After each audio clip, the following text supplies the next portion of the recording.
Hello, everyone. Welcome to the second session, second stream of the Nordic Testing Days. We are lucky to have you here all. Thanks for joining. So before I will introduce my first guest of today, I would like to make a few notes and few announcements. So of course, very sorry about the fact that we had some technical issues in the beginning. It should be better now. Things have been improved, so please let us know if there are still problems. Second of all, please do ask questions. In your work subspace, go to the session itself, click on it. There's a Q&A section there. Please ask the questions. I will ask them from our speakers in the section of the questions. And please do upload those if there are multiple questions I will need to choose. So I will start with the most upvoted ones. And last but not least, please do visit our sponsors. Without them, our event would not have been possible. So we are grateful for all of our sponsors, and please do. And there is the expo button in the bottom right corner of your work subspace. So yeah. But moving on now and introducing our first speaker of this track, this session. He's Ali. He's not new to Nordic Testing Days. Ali has visited Nordic Testing Days and spoken in 2019. So essentially our last Nordic Testing Days that happened as last year. One was skipped for obvious reasons. Ali comes from Scotland. I will not even try to match his accent. I'm too bad at that. And he will be talking about his journey into leadership. So Ali, the floor is yours. Thank you very much. So, hi everyone, and welcome, and thanks for joining my talk this morning. I'm going to be sharing how I focused on developing my people and my leadership skills, and how this helped my journey into leadership. But I'm also going to be focusing on talking about how this helped my career in general.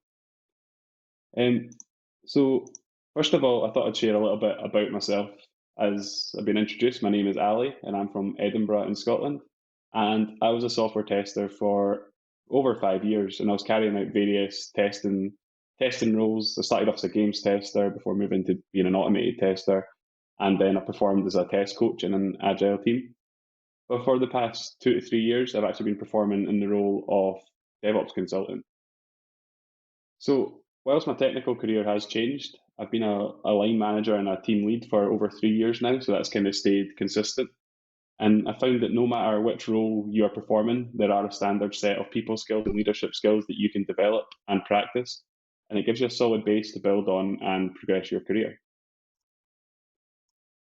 So, what was it that made me decide to focus on my career in leadership? So, I've always been really career focused. I've always wanted to progress, and I've always wanted to do that in order to be able to influence decisions and be in the best possible position to help my team. And help my team develop a quality software. So I've always been focused on self-learning. I enjoy reading non-fiction books on everything sort of leadership, psychology, or technology related. And this is so that I have a base knowledge to put into practice within the teams that I work in. And with that in mind, I decided to focus on moving from being a tester, initially with no coding experience, to working myself into an automation engineering position.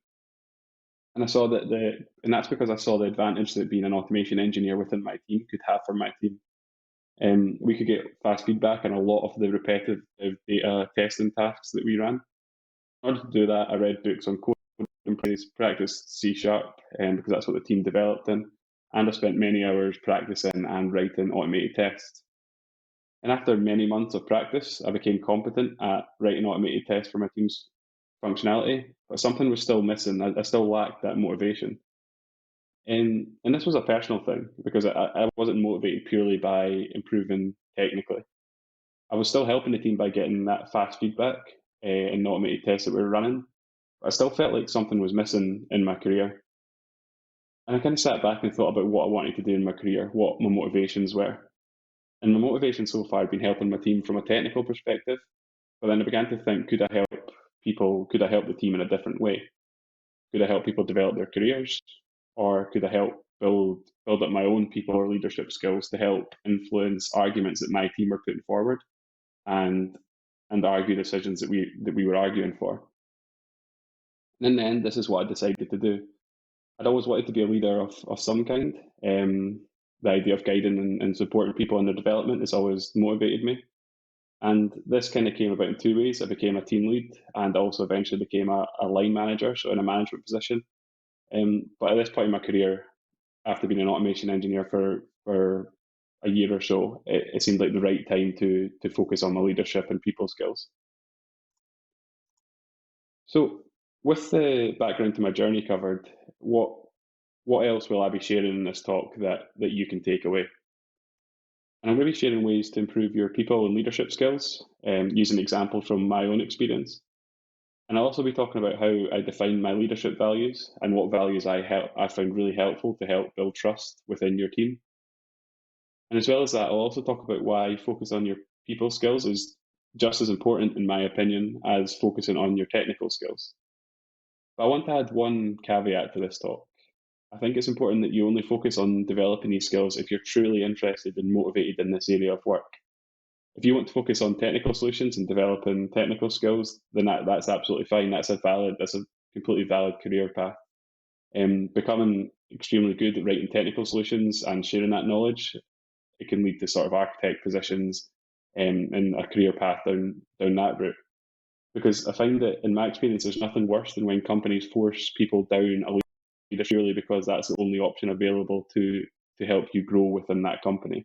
You really need to be motivated by sort of becoming a leader. So studying leadership and deciding to progress into leadership role was and still is a conscious decision for me. I know a lot of people fall into leadership like I've just described because sometimes they're the most experienced person on their team and a position is open in a management role and they're kind of forced down that path. But in my case, I knew for a couple of years that before I became a leader that it was something that I wanted to do. And a lot of the leadership skills come from experience. There's nothing to prepare you for some of the weird and wonderful situations that you have to deal with as a leader and a line manager. But you can definitely sort of study leadership theory and practice it and reflect on it in order to improve your skills, like you can with any other skill. So most of my studying was done by reading books, some of which I'll share on the next slide. But the books I'm going to talk about on the next slide are leadership books. But I think there's other books that are just as important when it comes to developing your leadership skills. There's two examples that I've got that come to mind straight away, and one of them is How Google Works by Eric Schmidt and Jonathan Rosenberg, but also the book Principles by Ray Dalio. And these aren't books that focus on leadership skills specifically, but they do provide a lot of takeaways for any aspiring leaders. Because I think books like these, they provide a mixture of experience reports and values that leaders stick by. And the examples that I've got is in the book How Google Works. The leaders talk about what consensus means to them and how they make decisions. And it gives you a great insight into some of the minds of leaders within the industry. Ray Dalio also talks about principles, and he talks about conflict resolution and principles. And in that chapter, there is a principle that states, "Don't leave important conflicts unresolved," which really stuck with me. So being able to pick up little gems like that from a variety of reading material definitely helps shape the decisions I make as a leader now. So my advice would be to keep your reading wide and varied. Definitely focus on leadership books if that's what you want to focus on, but also look for experience reports or biographies from people or companies who inspire you because you'll gain insights into how they operate and their mindset. So one of the things that's really important in developing your leadership skills is to reflect on the experiences you've had, both in a position of leadership, but also when you're not working as a leader. You probably know what a good leader looks like because you've experienced good and bad leaders throughout your career. So what has a good leader done that you're really impressed with, and what do you look for in a good leader? Or sometimes more importantly, what do you think makes a bad leader, and try not to emulate that behavior. For me personally, I want to be the kind of leader that provides people with room to explore new opportunities and also support them in achieving those goals whilst providing enough guidance so that people stay on the right track. And that's because one of my favourite managers did that with me. They allowed me to grow. So being able to reflect on my own experience really helped shape the type of leader that I wanted to be. And if you're new to leadership and you're trying to work on your leadership skills, have you had any feedback on your leadership capabilities? Have you made any decisions that didn't work out, or even at worst case, made the team angry or upset? And it's never nice to make the wrong decision or have to reflect on your faults, but it's the only way to continuously improve as a leader. The final thing that I did was put myself out there and put myself into new situations and volunteered for new situations. So before I was in the role of leadership or a management team lead role, I was asked to lead a couple of mini projects because I put myself. And this was a great experience for me because it allowed me to learn from some mistakes. I remember first realizing how important the language that I was using was to people in the team. And one such example of this came about when we had a massive regression testing project a couple of days before a big release. So I remember describing someone on the project as struggling, and by using the word struggling, it kind of had negative connotations. And I said they were struggling with a task, but I did this in a group meeting, and I could see straight away that the person was upset and becoming defensive. So I reflected on that and identified there were better ways for me to handle that situation. I still think my heart was in the right place. I was trying to sort of prompt them to get support. I should have spoken to them individually first and informed them that I was going to get someone else involved, or try and get someone else involved to support them in their task before I announced it to the group. I think the important thing is there's no replacement for experience. So being able to experience these positions and these situations when the stakes and risks are low is a great opportunity. So I spoke a bit on the last slide about books that focus on leadership skills being a great way to build a base theoretical knowledge on leadership and management. The books that are on the slide now are probably my four favourites when it comes to leadership. So Radical Candor, this book taught me about the importance of being honest and direct with people in my team, and not necessarily just my direct reports as a manager. Because as a new leader, I was too nice. I think I wanted to be everyone's friend, and I was scared of upsetting people. And it meant in the early days of my leadership career, before I read this book, I would let people make mistakes and not provide them direct and honest feedback on how their mistakes impacted the team. If people weren't performing, I would often pick up the slack myself and sort of cover and work harder instead of letting people know they weren't meeting the standards required and offering support with that. And I realized that by doing this, I was being ruinously empathetic, as the book describes. I was being nice to the point of hiding valuable feedback from the people within my team. So this book describes a great framework for providing feedback called SBI, and SBI stands for Situation, Behaviour and Impact. And for me, having that framework, it provides a simple way to describe the situation and the context of the work being performed, the action that the person carried out, and the impact of this action. So, for example, when someone on my team was late to a meeting, I took them aside and spoke to them. I said, on Friday morning, you were 30 minutes late to the meeting on this specific project. The impact of this was we couldn't give the client the full picture because you were a key person in this project and you had a lot of that knowledge, and also highlighted that it can harm the trust being late to meetings that we build up with our clients. So how can we stop this from happening again? So by being direct and honest with the feedback, it allows the person to understand the impact that being late has, whilst also highlighting it's not acceptable. But also the how can we stop this from happening again? It allows us to work together on a solution. And it does turn out that this person had back-to-back meetings pretty much every day. So we worked together to reduce these meetings. I think the important thing about Radical Candor is that it gives a framework for someone like me who's nervous about giving direct and honest feedback, or who was nervous, sorry. And it gives you a structure and a framework to frame that conversation, which makes things a lot easier. So the next book was Becoming a Technical Leader by Jerry Weinberg. And one of the main things I took away from this book is Jerry's definition of leadership. He states that leadership is a process of creating an environment in which people become empowered. And that quote has stuck with me. you might remember me mentioning that I wanted to be the leader who guided people and supported them in achieving these goals. And a lot of these ideas came from my experience with a past manager, also from this book. And yeah, Weinberg's book is quite unique because it does focus on leading technical teams, and talks about subjects such as feeding innovation and becoming a motivator for a team. And it talks about the idea of being able to lead without becoming a manager or be in an official leadership position, which was really important to me at the time because I wanted to display leadership qualities without having the management position at that point. The next book is Five Dysfunctions of a Team by Patrick Lencioni. And this is a fictional book that builds up a pyramid model of the five dysfunctions of any team. And it talks about things such as absence of trust, fear of conflict, lack of commitment, avoidance of accountability, and also inattention to results. So it talks about how without these five things, your team is dysfunctional in some way. For example, if you're not paying attention to the results that your team is delivering, then how do you know that the team is going well? What have your team's results been, and how will you improve on that, or how will you praise the team even if things are going well? I definitely recommend this one because it's a model that I use quite frequently when either joining new teams or trying to improve our team's how the team functions.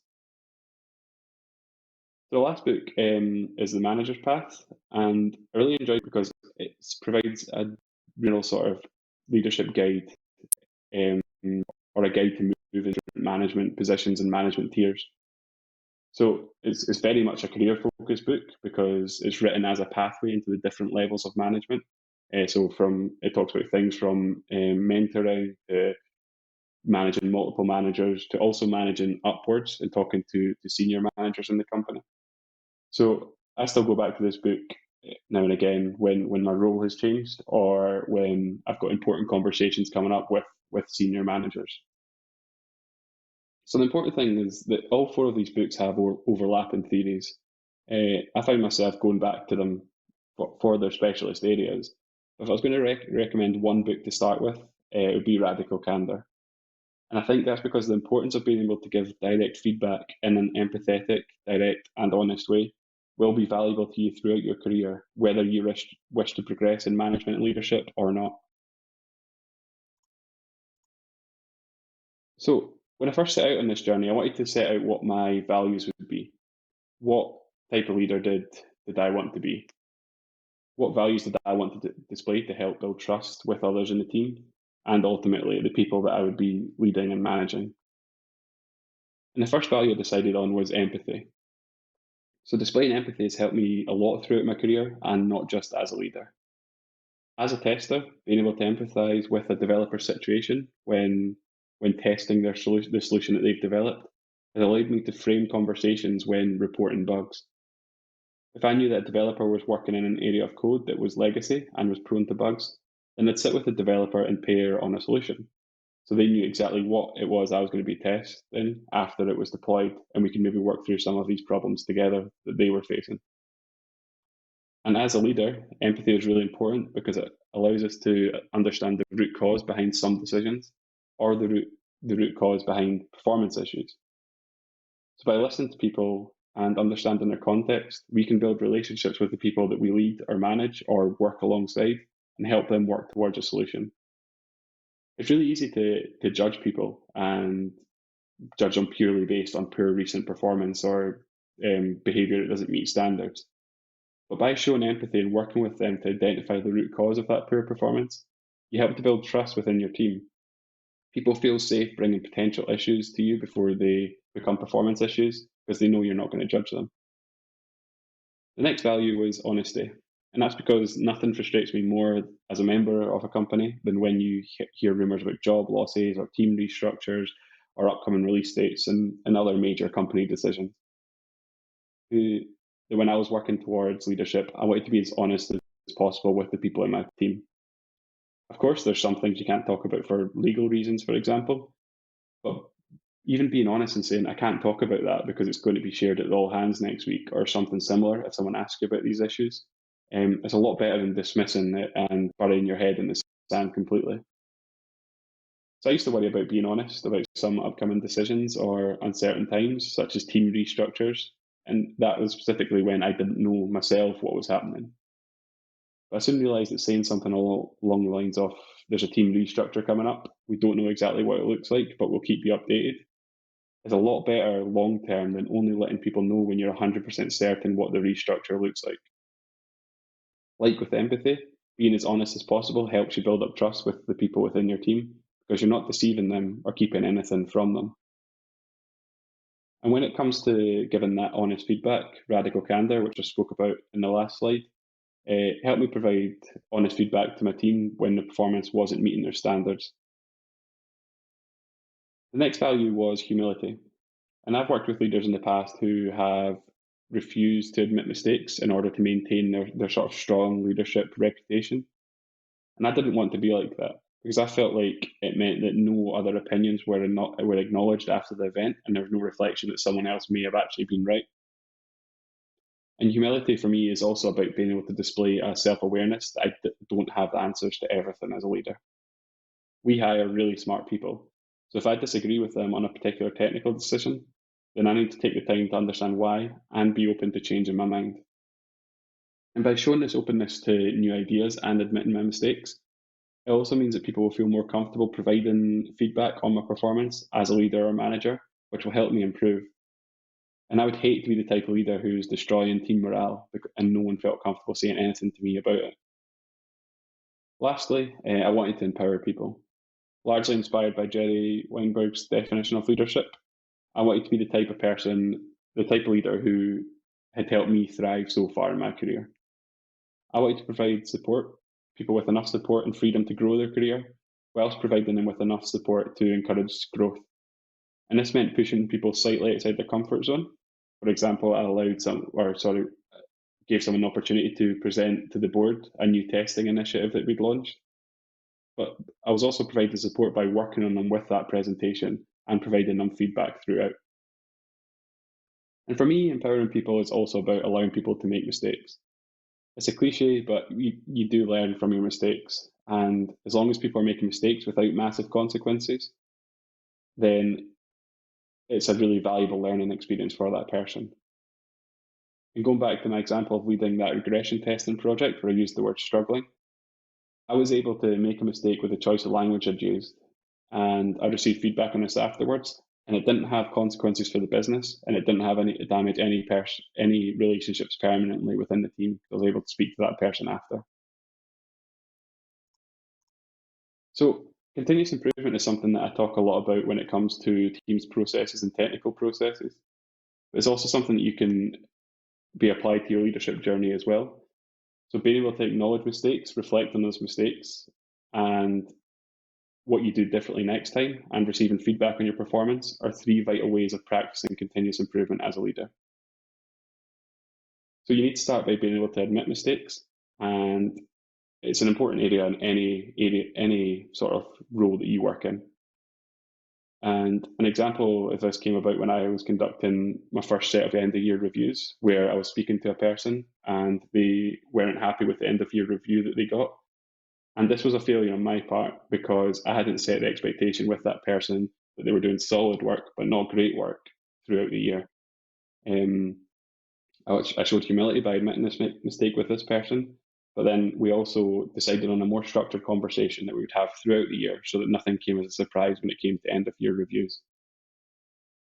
And self-reflection ties into admitting mistakes, but being able to reflect on your own behaviors and actions without any feedback or obvious mistakes being made is really important. So I often talk about the logic of the decisions I'm making with my manager, and sometimes I might come to the right decision, but the logic behind that decision is flawed, which means that in a way I kind of got lucky with the decisions that I've made. And if it came about next time, I'd probably end up making the wrong decision. So that's why it's important to have that self-reflection, even when you think things are going well. And feedback is probably the most valuable way to improve your skills as a leader. You should be getting feedback on a semi-regular basis, both from the people you lead or manage and your manager. And it might take up some time to build up trust with the people that you lead or manage so that they feel comfortable providing that feedback to you. But by displaying the values discussed in the slide before this, you will get there eventually. It's also a great idea to have your manager conduct one-to-one sessions with the people that you lead or manage to get feedback on your performance. They can find out where you're helping or where you're not. And peer feedback is really valuable in any role that you're in, and this applies to leadership too. So now I've discussed how many ways did this bring me. So first of all, it obviously helped my career progress. By displaying leadership qualities, I was promoted into a test lead role and given line management responsibilities. But this journey was about more than a new title for me. The skills I've learned can be used within multiple different situations within a tech team. As I mentioned before, having empathy with other roles can help build relationships, which can help give you different perspectives on what you're doing. For example, I spoke about that example of the developer we paired together because we were both kind of struggling with the testing and development of this functionality. And it means we understand each other's roles better and encouraged us to work certain tasks. And by displaying these values and building trust, it meant I could influence decisions that I believed to be right that were being put forward by the team. And by being honest and displaying humility when things didn't go right, it meant people began to trust me and knew that I would listen to all options being discussed. I've also found this journey to be personally rewarding. Building these values around leadership has allowed me to help others in their career, like I've been helped by managers along the way. And like I said at the beginning, if your heart isn't into becoming a leader or manager, then don't pursue it. You'll become demotivated, and so will the people that you're meant to lead. Nothing pleases me more than seeing some junior members of the team thriving in their position over time. So, in summary, to improve your people and leadership skills, you should look to study, practice, and reflect on what you're learning or doing. You can apply continuous improvement to improving your non technical skills and processes just the same way as you apply them to your technical ones. And in order to become a good leader, you need to build trust within your team, which allows you to influence. In order to do this, I displayed values such as humility, honesty, and empathy. And this helped people feel valued, trusted, and it showed that I wasn't above making mistakes myself or admitting to those mistakes. And although this has been my journey into leadership, the skills that I've discussed throughout this talk transcend multiple different roles and responsibilities within technology. And I believe that working on these people skills is just as valuable as working on your technical skills. So thank you very much for listening, and I believe we've now got time for questions.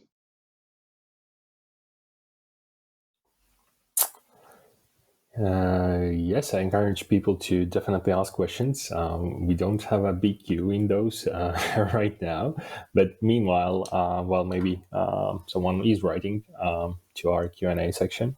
So, Ali, you mentioned that one of the key aspects is to not leave any conflicts unresolved. Like this has been like one of the key lessons you learned from books and also followed. So. But what are the maybe key elements to resolving a conflict? Should I do it right away? Should I wait? Any tips there?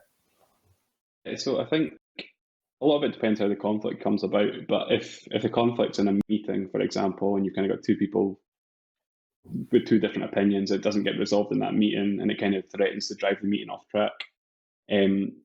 That's where it takes the meeting facilitator to sort of say, right, we'll put that issue to one side and we'll go through with the rest of the meeting. But as a team lead in this scenario, I would personally sit these two people together, see if there's going to be any sort of middle ground that we can reach, understand where each person's coming from, allow the other person, the two people who are conflicting, to understand where each other's opinion is coming from, why they think that way. And I would say maybe 8 times out of 10 that kind of works, and we do reach a compromise. People might not be 100% happy, the two people, because one of their solutions isn't getting implemented, but they kind of understand that for the needs of the business, they need to move forward with this. But there are times where people just won't budge on their opinion, and that's where the other 2 times out of 10 comes. And that's where, in your position as a leader, it's important that you make a decision based on what you think is right after you've heard all the arguments put forward, and you just explain to the team and to those people that this is the decision we're going with.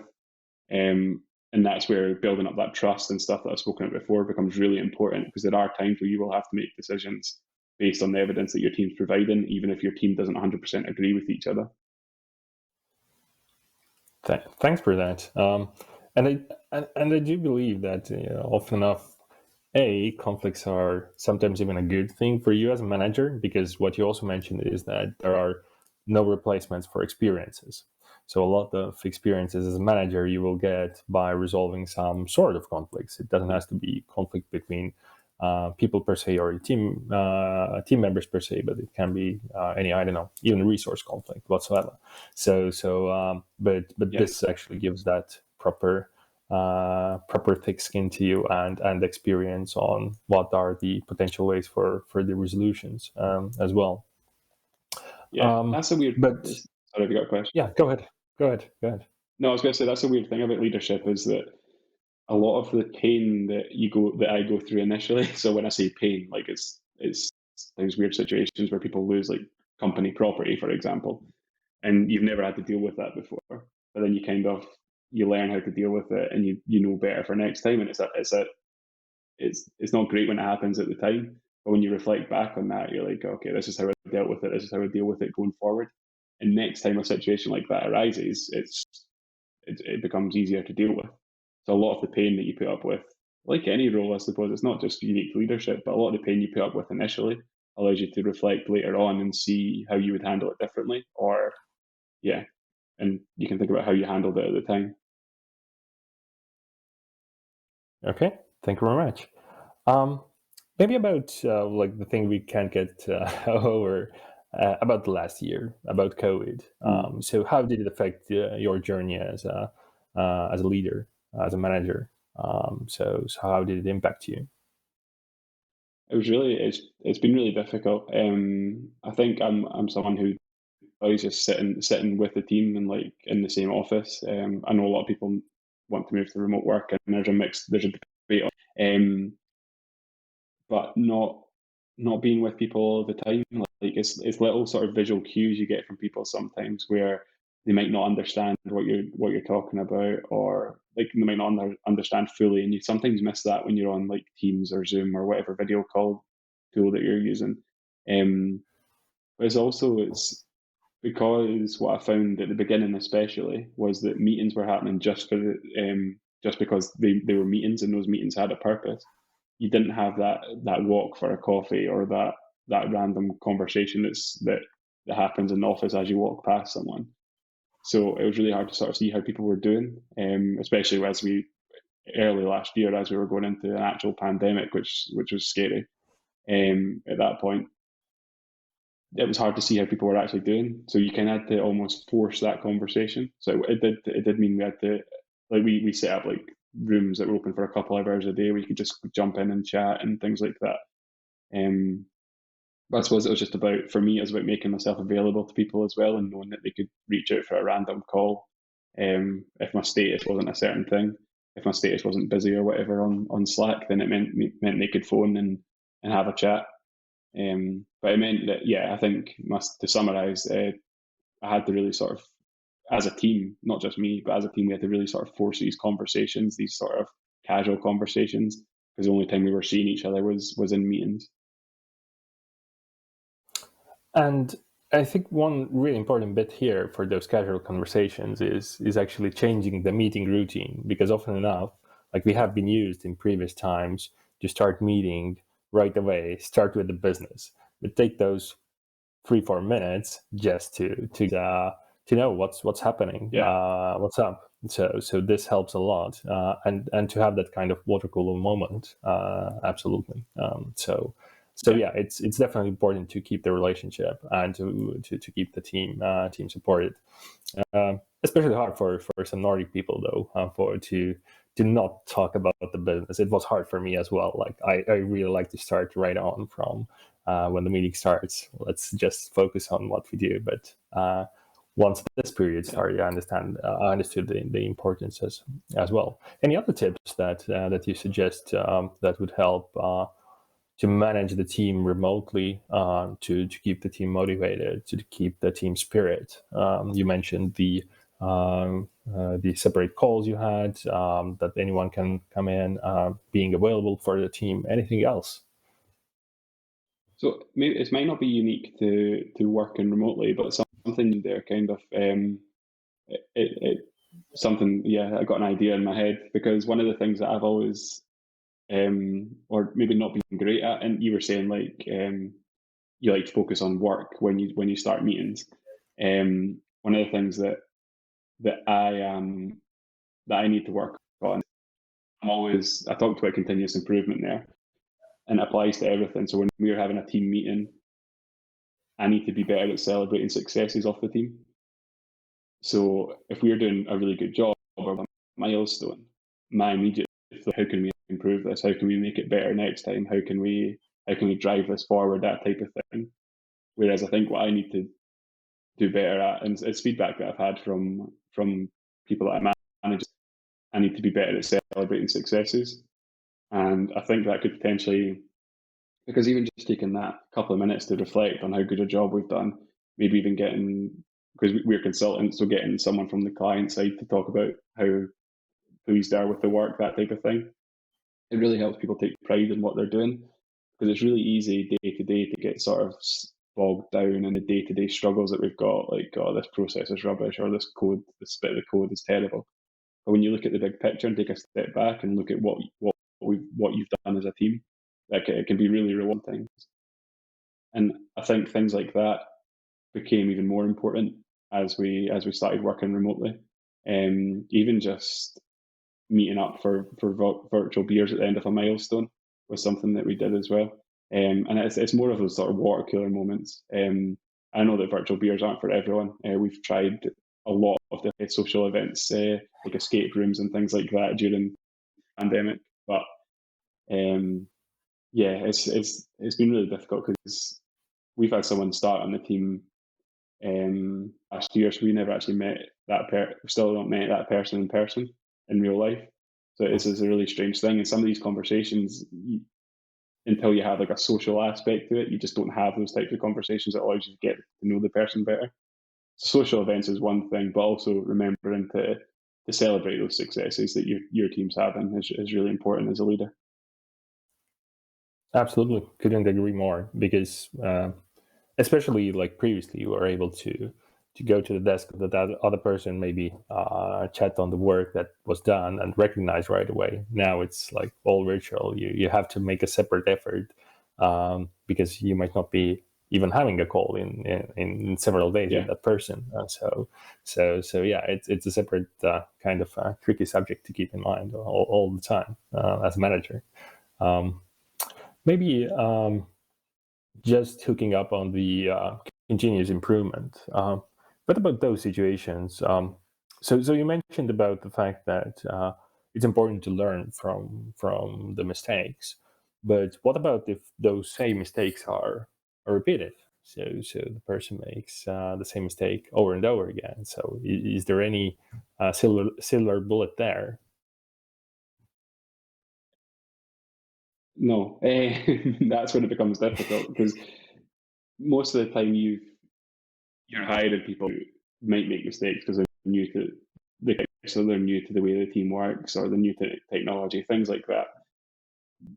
Like I said, I'll go back to my 8 times out of 10 thing. Like, if you're speaking to people about the mistake, chances are the people that you work with aren't going to make that same mistake again. But if they do, that's where it becomes an even more difficult conversation, and it depends how severe the mistake is, obviously. If it's something minor that might just, yeah, if it's a minor thing, then sometimes you might just need to accept that that is the way that that person is. But if it's something that is impacting the performance of the team or the reputation with the client, as I said, we're consultants, then that's where you need to have the more difficult conversation around maybe performance improvement plans, and that's where it becomes an official sort of process. But I've not had to do that much in my career, and that's only been for sort of behavioral things rather than performance improvement things. So it'd be a very much a last resort. But 9 times out of 10, people just they take the feedback on board and they act on it. So thankfully, I've not had to do that much. Yeah, absolutely. I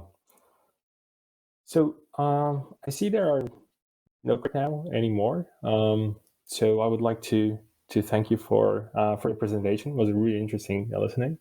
We will, for the listeners, we will and watchers, we will upload all the slides as well, and you will get access to the full recording as well after the conference. So you can always recap, and you can reach out to Ali. You can see contact information from his profile as well. So thank you very much, Ali. It was a really interesting, and virtual applause to you as well. Thank you very much. Thank you very much. Thanks for hosting.